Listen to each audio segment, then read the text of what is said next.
marine party of the Philippines. Again, tatlong areas din po yung kinover ng Akbay.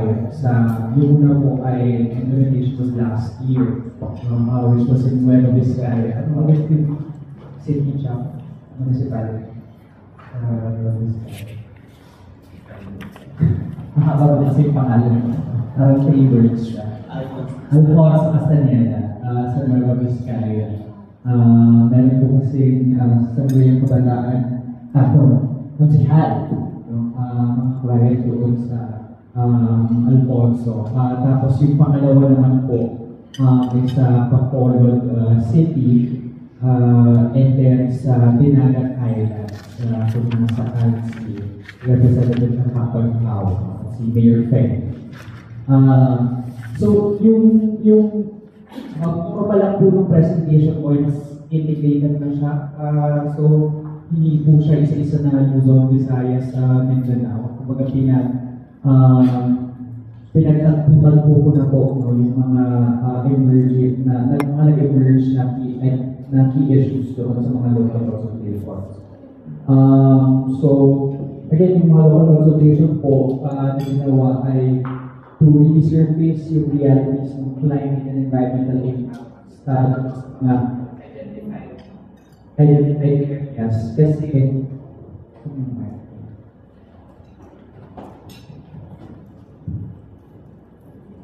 may different may different challenges naman talaga in every local communities pagdating sa ano ba yung epekto ng climate crisis sa kanila. Pangalawa, yung pag-identify din po ng mga policy gaps and weaknesses. Ano po ba yung kulang, for example, sa governance structure nitong syudad na ito to respond to the effects of climate crisis in the areas. And yung pag-highlight din po ng existing community strengths and innovative practices na ginagawa po ng mga municipalities and cities na ito to respond to what's happening in the areas. So again, in the areas of Bacolod, Nueva Vizcaya, and Dinagat. So, diretso na ako sa environmental issues. Yung una pong section po ng mga na-identify ng environmental issues, kaya marami po tayo rin ng pagkakapareho dun sa kung ano naman yung kumbaga na-render na results ng local consultation workshops ng GPP. No? So yung una po yung mining and extractive industries. So marami po ongoing mining in island provinces na nagpo-cause po ng soil erosion and water contamination. Na hugely po ay nakaka-affect po doon sa displacement ng mga residente doon sa lugar na yun. Ito po ay very specific to Dinagat Islands. Kasi meron pong mining industry doon. So, and at the same time, yung water contamination nakaka-affect din po sa kanilang livelihood. Since fisheries po yung usual livelihood sa Dinagat. And then, yung conflict din po between mineral reservations and community welfare dahil nga po inuuna yung interest ng mga mining industries. Talaga po nasusolve yung mga residente dun sa lugar na apektuhan po yung kanilang livelihood, yung kanilang pamumuhay. No? Yung top-down consultation by mining firms, yung local voices, dahil nga po pera yung usapan natin dito, no, pagdating sa pamimina, wala po talaga masyadong say, no? Yung mga tao doon sa lugar kung saan may direktang impact yung mga mining industries. And then, of course, yung pagiging lenient po, or pagiging lax, for example, ng mga local government units pagdating sa mining industries, kasi nga po, pera-pera talaga yung naging pagtutuos. Pangalawa po, yung deforestation and land conversion. Mas apparent po ito sa nalabas na resulta doon sa local consultation workshop na ginanap po sa Nueva Vizcaya. So yung logging, land clearing, the development of leisure infrastructures. So nagpuputol po ng puno, kinakuha po yung mga lupa para magtayo ng mga resorts. So yun po yung sa context ng Nueva Vizcaya. So dahil po dito sa illegal logging, no, nawawalan po yung biodiversity ay yung mga watershed areas po ay naapektuhan ng malala. Dahil din po dito, worsening po yung soil erosion, yung floods, and landslides. And yung agricultural land conversion, no, na may frame din na dahil yung agricultural land, pinagtataniman ng mga palay ay ginagawang subdivisions, ginagawang mga establishments, no, nagkakaproblema rin po doon sa food security. So parang direct impact din po siya ng agricultural land conversion. Next, doon po sa waste and pollution, katulad po nung sinatama po si Sir David kanina doon sa binanggit niya, na sa bawat local consultation workshops po talaga, ang sinasabi at binabagay ng mga tao na problema nila ay yung solid waste management. No? Paano ba natin, parang lagi nasasabi, sa tagal-tagal na natin, nagtatapon ng basura, bakit hanggang ngayon, no, wala pa rin maayos na solid waste management system, yung ating local government units. No? So, yung inadequate waste segregation disposal facilities ay kahit po, usually ang PR kasi ng mga LGU ay meron silang establishment where they segregate waste. Diba?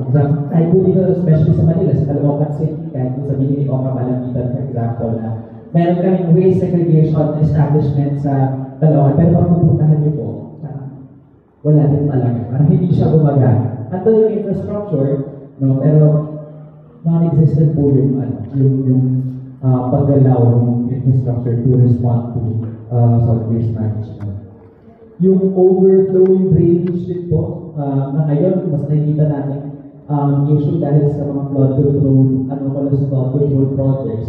May isa din po sa mga na-identify na issue na nagkukos ng baha sa mga communities. Yung plastic pollution in rivers, seas, and coastal communities, isa po parang gentle cleanse din doon sa wasted pollution na usually po, yung evacuation centers po saan tumutungo yung mga residente pag inaabot sila ng baha ay wala pong sanitation support. So wala pong women sanitation support na po-provide. Kasi yung usual naman na pinoprovide ng ating mga LGUs or ng mga foundations ay usually pagkain, maluga o padamit. No? Pero yung sanitation support for women is usually na-overlooked. Sa flooding, water insecurity, recurrent floods, damaging homes, schools, and livelihoods, wala pong underground water table in some areas, so nagkakaroon po ng paputol-putol na resource ng tubig, weak drainage system, despite recurrent government repairs, no, na paulit-ulit po silang nag-aayos ng mga drainage system. Pero up until now, parang mga drainage system ay yun ba yung nagpupos ng baha. No? Yung health sanitation crisis during disasters, yun nga po, yung sa mga facilities, women face added vulnerabilities during disaster, lack of proper facilities, and evacuation centers affects their safety and dignity. Yung isa pa po ay sa rising heat and climate stress. No? Yung higher index po na nararanasan natin sa Pilipinas ay napakaraming health risks. No? Yung resulta including yung heat stroke, dehydration, at maraming po iba. Para naman po sa mga estudyante, no, dahil nga po sobrang taas ng heat index, yung students po natin face disrupted learning dahil po mainit sa mga classroom. No? For example, sa PUP po, yung electric fan namin, meron po siyang blade. May blade po siya. At gumagana naman po siya, pero yung LEC po, hindi. Ang igo po ay yung mismong packet. Opo, yun ang sa labas. So, yung mga ganun po problema ay mga nasa-execute po sa consultation. At syempre yung pag-suspend po ng klase. No? So, ngayon po, nakakaranas na tayo ng suspension ng klase dahil sobrang init. Diba po? Dati naman po, nagkakaroon ng suspension ng klase dahil malakas sa ulan. Pero ngayon, meron tayong experience na ang init-init kaya sinususpend yung class kasi nga wala pong proper ventilation sa ating eskwelahan. Yung ating mga nanggagawa naman po ay exposed po sila dito sa heat index, lalo na po yung ating mga super, mga vendors, at yung ating mga magsasaka. And then, of course, andyan po pumapasok tayo. So, ang init, no, may increased household costs for cooling and electricity.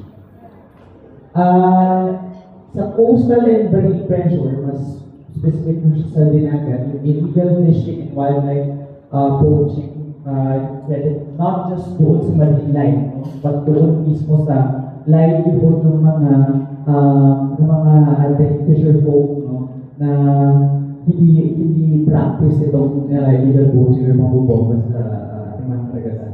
Yung overfishing and reclamation projects ay nakakadamage po ng malala doon sa mga areas na kung saan ginagawa, especially sa Dinagat reclamation areas. Yung mga coral reefs, mangroves, and marine sanctuaries na may pressure dahil pa rin sa mga minahan. And then sea level rise risks ng mga coastal settlements. Isa pa po ay sa socio-economic impacts, agriculture ay disrupted planting cycles, madalas po ay lugi po yung ating mga magsasaka dahil binabagyo po yung kanilang mga tanim.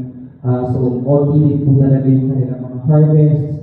Higher medical costs from climate-related illness. So, may claim po siya ng health na dahil nga po doon sa risk yung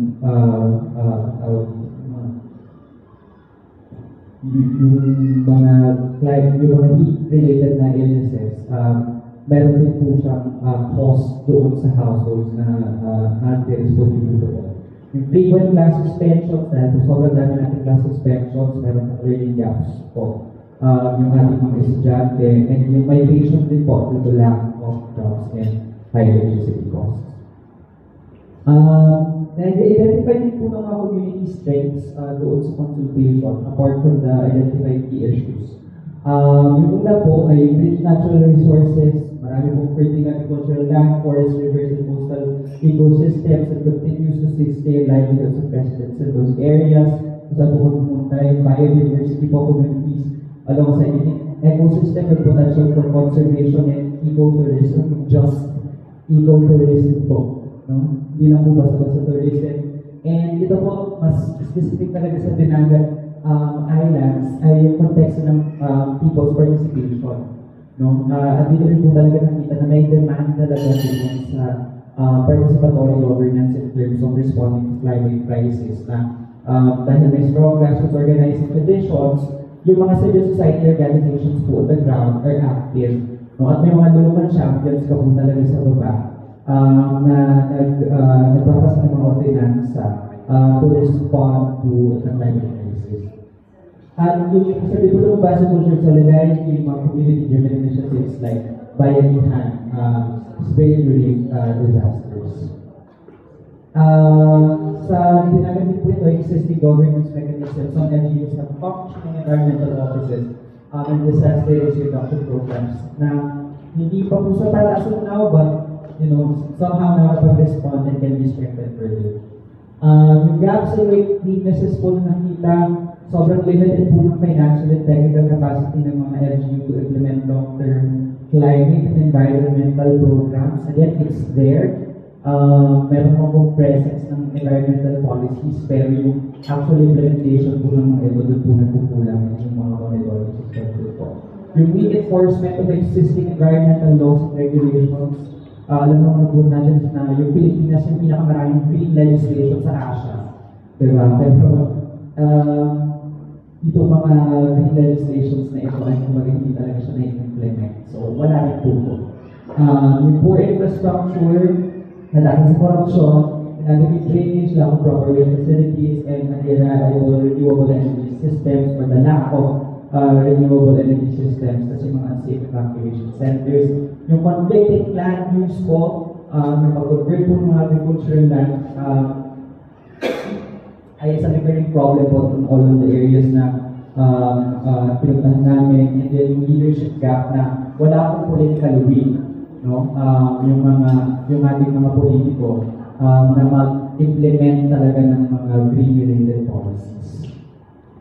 So, and then sa opportunities for action, isa po sa mga napulot ay yung pag-expand pa po ng ating renewable energy sa ating mga communities, yung pag-sustain ng agriculture, organic farming, agroforestry, food security programs, at yung pag-help ease po doon sa nararanasan ng ating mga magsasaka pagdating sa bagyo. Paano po ba natin respondahan yun sa buong opportunity for action?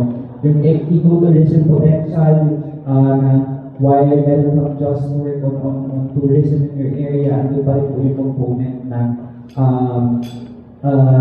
napoprotektahan pa rin po natin yung ating mga natural resources. Yung pag-strengthen po ng People's Council is very important. Again, yung binanggit ko na may demand talaga on participatory governance pagdating sa pag-response sa climate crisis na once ma-strengthen yung ating mga People's Council, there's a higher chance that we could respond better to the climate crisis. And then waste reduction and zero waste programs, recycling plastic bags, community-led waste management initiatives, and yung isa pong lumabas specific sa Bacolod City, may yung idea ng disaster risk reduction industry. Na dapat po yung ating mga local government units ay magkaroon ng mas stronger disaster response, but at the same time, a disaster response industry that would also respond to people's needs such as jobs, no? Yung disaster risk industry ay pwede makapag-boost, makapag-generate ng trabaho sa mga residente nito. And then partnerships din po na ay isa sa mga nakita opportunities for action na parang how do we actively involve yung mga CSOs that maybe not necessarily green-oriented towards responding to climate crisis. Threats and risks, I think, pag-inom naman po yung mga mining and extractive industries is a real threat.